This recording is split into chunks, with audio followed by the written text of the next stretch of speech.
we're celebrating the millennium of the baptism of Rus. I still have my mug. I still have my Irish linen tea towel. Do you have the tea towel? It was a great year. We celebrated something immense and amazing. The millennium of the baptism of Rus. We stress, not the millennium of the baptism of Russia, but the baptism of all of the lands of Rus, Rus Svataya, of Holy Russia. And this has to be a message of hope for us today. A great message of hope. That we can all rejoice in this feast and throw away the nationalism and the divisions of this moment. In these times when we look at society, and if you mention Rus, Russia, we see the reactions. We see this. But here we come to somebody who holds us all together in Great Prince Vladimir and in this event of the baptism of Rus. And for some of us, we come as people from other places who have been baptized into this great legacy of Saint Vladimir. We are his inheritors, even if we are not Slavs. If we look at the gospel for this feast, it's very interesting because it begins with Christ saying, "See that you do not despise one of these little ones." Who are these little ones? In the previous pericope of the Gospel of St. Matthew, Christ has been talking about children. All of those things when he says we have to be like our children here. But if we turn to the church fathers, they take it further. Who are these little ones? We look and see what St. John Chrysostom has to say to us. And St. John says that the little ones are the little people. We often joke here about the little people, particularly the little men. The little people. The little people on whom we look down. The little people who are somehow below us. This may be because they are not educated. This may be because they're in a social bracket or a part of society that is not terribly desirable. These little people could be people who have a record. Perhaps they've been in prison. Perhaps they've done bad things. Perhaps they've been drug addicts. Perhaps they have unsociable history in their lives.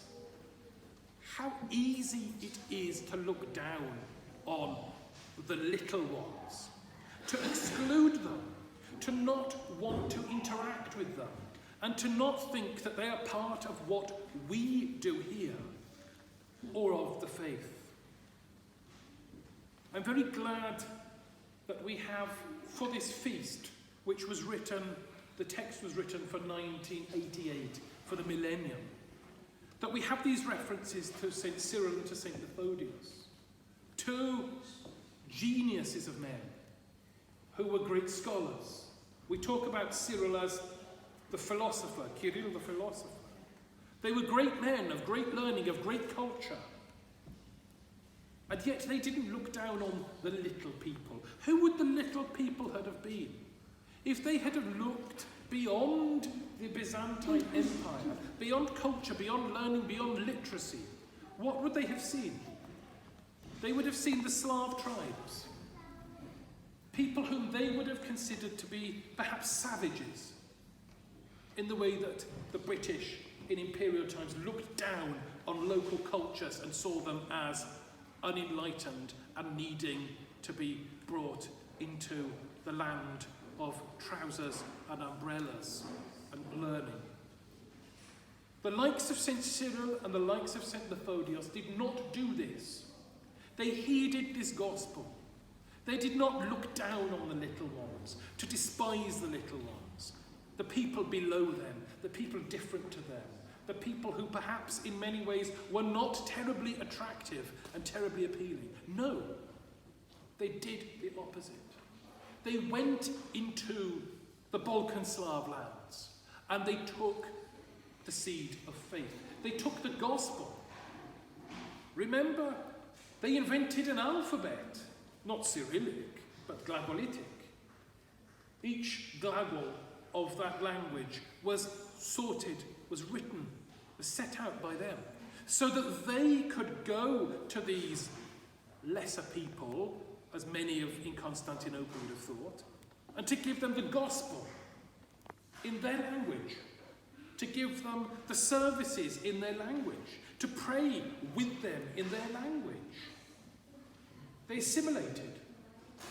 Their successors, the other apostles of the Slavs, well, they devised the alphabet which more or less we still use in our church services, the Cyrillic alphabet.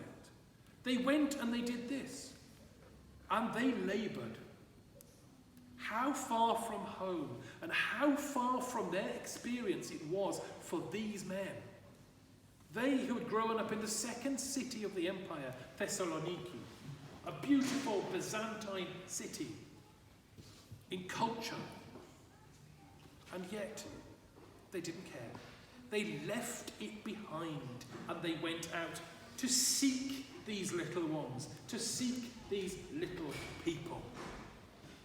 They did that.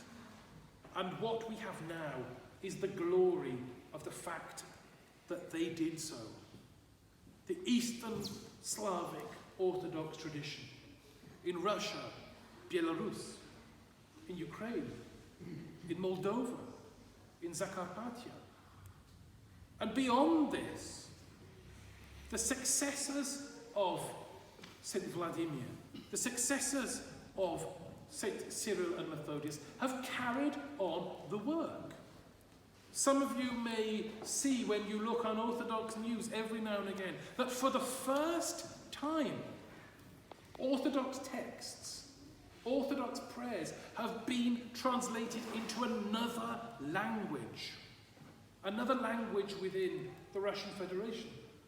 The fact that we had in the 19th century great churchmen who were translating the services into all of those, into Finno-Ugric languages, into Mari, into all sorts. You know the languages, I can't remember their names. But to go into the depths of Siberia and not to look down on these little people. They did it in Alaska. Look at the Orthodox tradition in Alaska. Since the 18th century, Orthodoxy has been there. And why did Native Americans there embrace the Orthodox faith?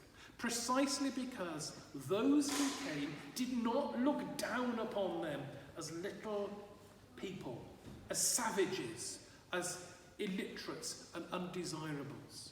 Rather, they shared the gospel with warmth and enthusiasm. Praise God, in the West, the same has happened. Some of us who are here now, because the likes of a previous generation came and did the same. The revolution, the disaster of the revolution, scattered people from the empire across the world. And these people shared the gospel and they shared faith.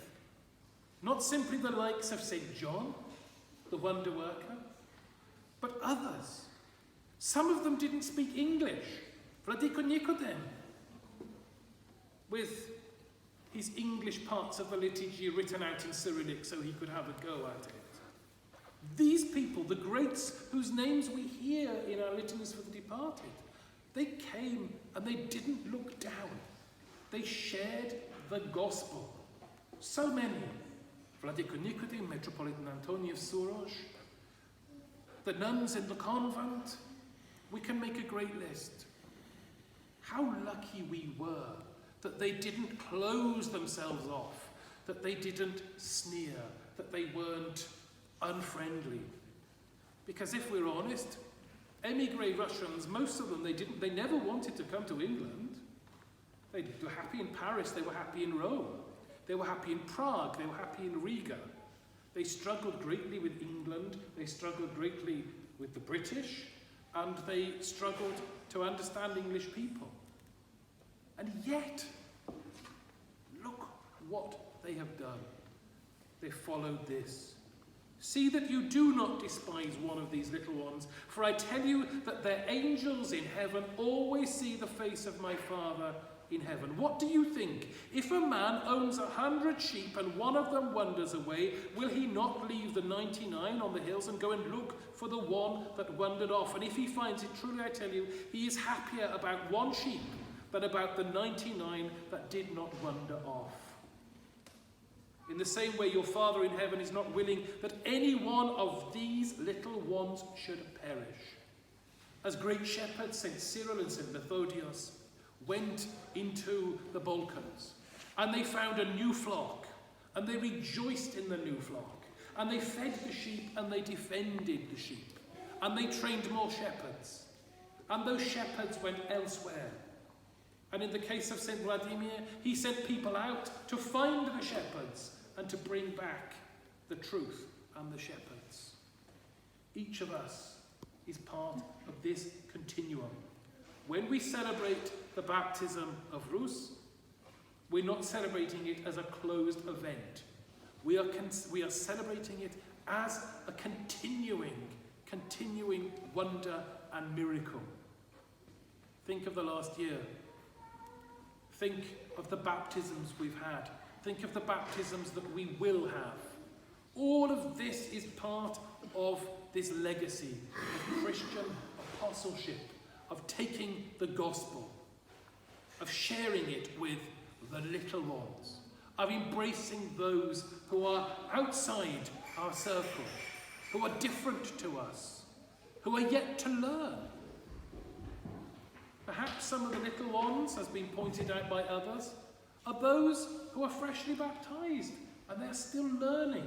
We are always still learning. We have to be open and embracing. And we have to embrace this feast without nationalism and without nonsense and division which checks what countries people come from and what language they speak. We're not interested. As we've said before, there are no passports in heaven. And in this feast, so many people from so many cultures and nations come together as the fruits of the baptism of Rus. So many people. Let us rejoice in this, and let each of us go and continue the work. Not just me, not just Father Luke or Deacon Mark, but all of us. Because this work has been done in other places. Because it happened in Georgia a long time before it happened in Rus. We are all receivers.